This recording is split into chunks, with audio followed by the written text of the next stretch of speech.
Pradedant šitą pratimą turime įsitikinti keletą dalykų. Pradedant nuo pėdų, ar pėdos kontaktuoja su vidinė pagalvėlė ir vidiniu kulnu, ar keliai ir klubai ir pėdos yra vienoje linijoje viso pratimo metu. Ar tarp kelių ir klubų yra 90 laipsnių kampas ir atsisėdus ant suoliuko, ar jaučiat savo sit bones, kitaip subinkaulius, iš abiejų pusių. Jeigu jaučiat, vadinasi dubuo yra geroj pozicijoje. Toliau šitam pratimui aš naudosiu volą, bet tinka ir pagalvėlė. Volas yra reikalingas tam, kad pratimo metu lengviau būtų suprasti, kur įkvėpinėjat. Į pilvą ar labiau į šonkaulius. Tai jeigu įkvėpinėsit į pilvą, volas ar pagalvėlė tiesiog jumis bandys lyg sustabdyti. Tada alkūnės padėsiu ant šlaunų ir šiek tiek susikuprinsiu. Mentis gražiai išsives ir dabar iš lėto iškvėpsiu orą per burną.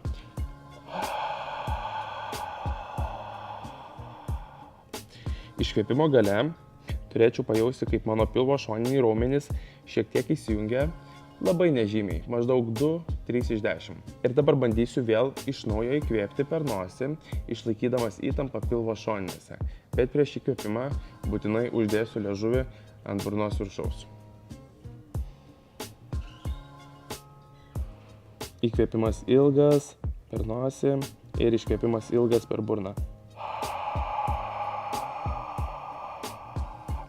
Atverkit plačiau burną ir leiskit orui tiesiog iš lėto pačiam išeiti. Stenkitės išlaikyti kūną kuo labiau atsipalaidavusi viso pratimo metu.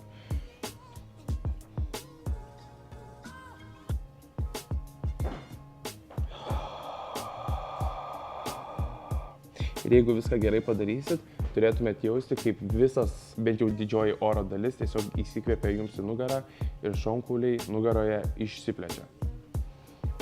Tai dar kartą parodau.